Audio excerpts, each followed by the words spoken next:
Hey all, this is Patrick, and it is time for another edition of Heavy Therapy.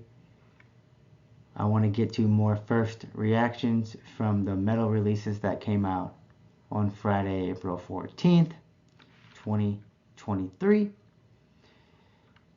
There is going to be some notable absences from my ratings, and that is because for those who've seen multiple episodes of first reactions metal releases, I only cover albums that I've listened to the entire album at least once all the way through.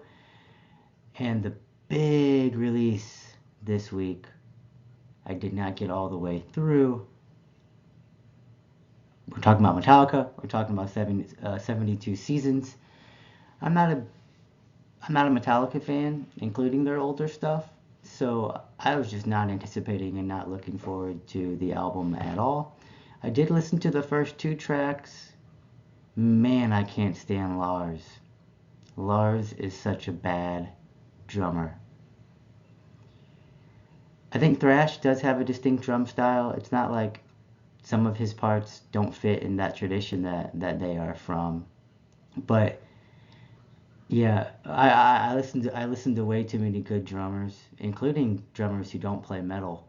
That Lars is not a very compelling drummer. I think he ruins most of the songs, most Metallica songs. So that was what stood out to me right away was, oh man, Lars is still being Lars, and that's it. There's some good riffs. It's a bit more thrashier than some of their past releases, at least some of their mid 90s, early 2000 era music. So I've been reading reviews, watching reviews of 72 Seasons, so I'm not like ignorant of its importance, of the band's importance. I'm paying a little bit of attention. Not going to be an album that I listen to myself all the way through. Just not a fan of Metallica. So let's begin covering the albums that I have in fact listened to all the way through. So first up is hardcore metalcore band Jesus Piece. This is their second album called So Unknown. Their first album on Century Media. They're from Philadelphia, Pennsylvania. 10 tracks, almost 28 minutes of music.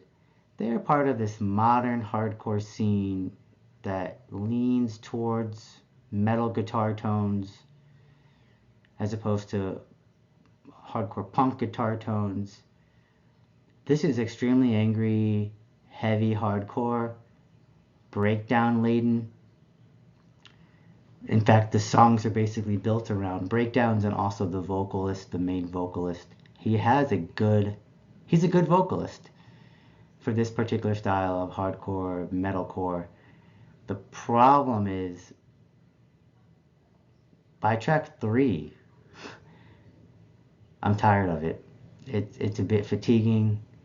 Uh, I just don't enjoy it very much. So I'm going to give this a 6.9 out of 10. I did go back through a couple of songs a second time through to really make sure that I believed in my own rating. And yeah, I think the first track is great. Um, but yeah, really heavy, aggressive, hardcore music. If you're really into hardcore, you might like this. But if you're not going to be into this too much. Next up, I listened to the new Athena album. This is called Cross, Deny, Glorify, out on Lavadome Productions. They are from France. 9 tracks, 50 minutes, and 40 seconds of music. This is modern death metal. They take their time developing the songs. My main problem with this album, which I am giving a 7 out of 10 to, is the vocals.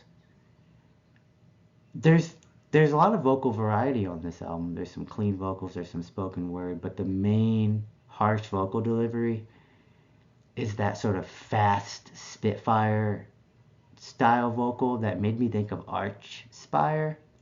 So it almost feels like it's rapped at you into my ears, and that is something I'm not interested in listening to in my death metal.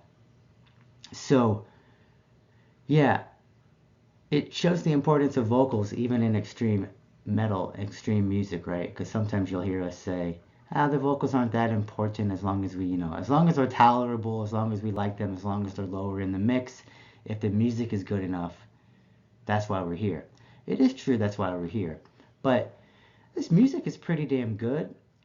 In fact, if this had, some hypothetical, if this had the greatest vocal performance I've ever heard on it, this album could have been as good as an 8.5, 8.8 type range. Thought the music was good.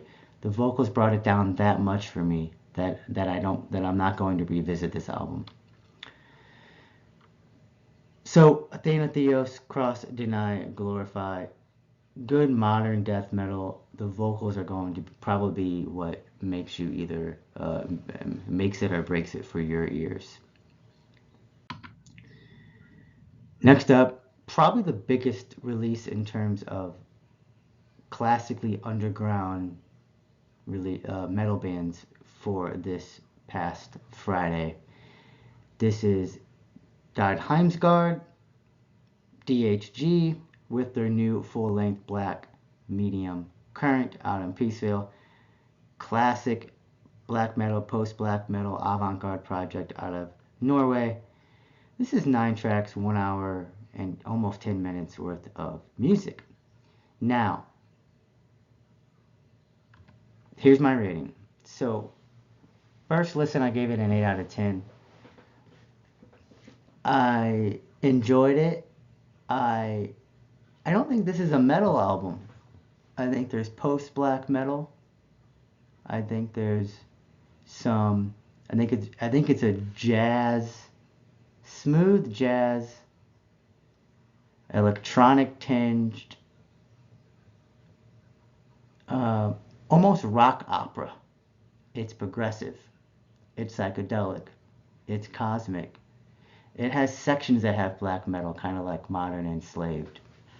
But I'm fine calling it post-black metal, which is a subgenre of metal, I suppose. But overall, I don't really take in this album as a metal album. But that could just be me. By the end of my second listen, I dropped it down 1 decimal to 7.9. I did enjoy it the first time slightly more, but it does have that. To its credit, even when I'm slightly starting to sort of lose my attention, by the end of the album, I always feel, out of 2 listens so far, I feel like it's definitely a good listen. I've heard others talk about how this is going to take dozens of listens to unpack, and technically, many albums you can say that about. I didn't find this too much to take in. I just think it is right there, a very solid album. I like this better than their previous album. I'm not a completist. I don't know a lot of DHG albums. Again, I listened to their previous album. I like this better than their previous album. Yeah, it's hard to give it less than an 8 because of its ambition. Because the drumming performance is stellar on it. Good album. This is a good album. Not one of my favorites of the year, and it's not really a metal album, which is not a criticism, it's just a description. Next up, Deathgrave with It's Only Midnight. This is out on Tankcrimes. They're from San Jose, California. This is their second full length. This is 12 tracks, 28 minutes of music. This is awesome.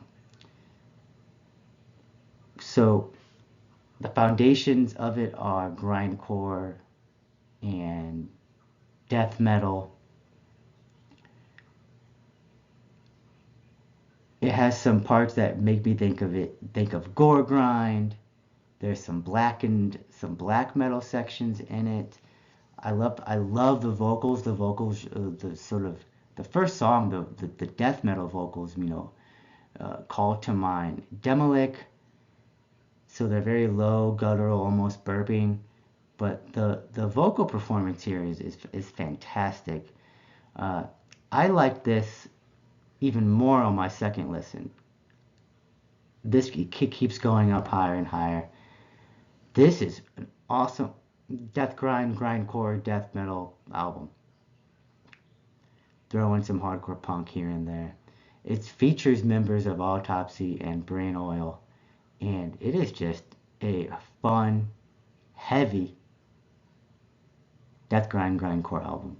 Definitely check this out if you're at all curious. And that cover art, amazing, really cool.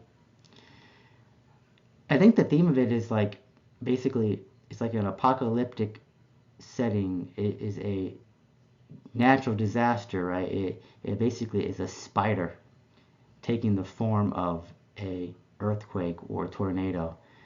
And there's clocks that pop up on the album art, and it's only midnight. To me, it makes me think of sort of like this is only the beginning of the end, right? This is only the beginning of this nightmarish day you're about ready to have. Death Grave, it's only midnight. Check it out. Great album. Fun album. Can't wait to listen to this over and over this year. Okay. Finally, probably the biggest release from this week in terms of metal Twitter. Most of my metal Twitter fans love 20 Buck Spin, like myself. We love Void Ceremony. We were excited to talk about this album for sure. So this is Threads of Unknowing, their second full-length band. They're from Ramona, California. 6 tracks, almost 37 minutes of music. Phil Tugis from Atramentis and other projects has joined Void Ceremony on this album, playing lead guitar, contributing vocals, doing some songwriting, I believe. This also features Garrett Johnson. Everyone here basically is in multiple projects. The drummer is in Ascended Dead and Decrepacy. So, very accomplished musician. So, what did they churn out this time? So, Void Ceremony play a dense, heavy, brutal, progressive death metal. That's the kind of music they play. Faceless Burial with sort of the shred that you heard on Worms' Blue Nothing EP and even Worms' Foreverglade. Phil Tugis played on that did shred lead guitar on that Blue Nothing EP. So yeah, the shreddy style of Worms' Blue Nothing meets Faceless Burial's just intensity and density and amount of riffs filtered through, that weird sort of almost atonal melodies that Void Ceremony like to use. This for me doesn't actually quite reach the 9 out of 10 mark, which I, basically thought it would. Great album. It just is not at the level of some of my very favorites from this year. Is it better than Void Ceremony's first album? They're pretty neck and neck. I think this does get the nod, if only for that last 11 track song ending track alone. It is great.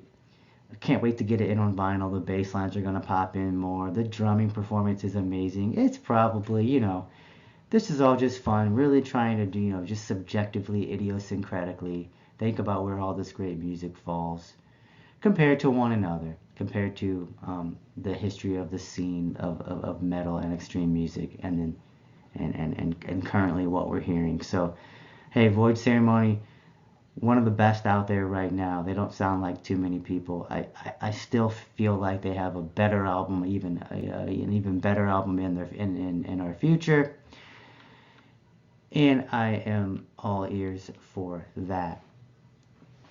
these were the albums I listened to from this week. Tell me which are your favorites from this week. And yeah, talk to you all in the comments. As always, thanks for watching. Stay heavy.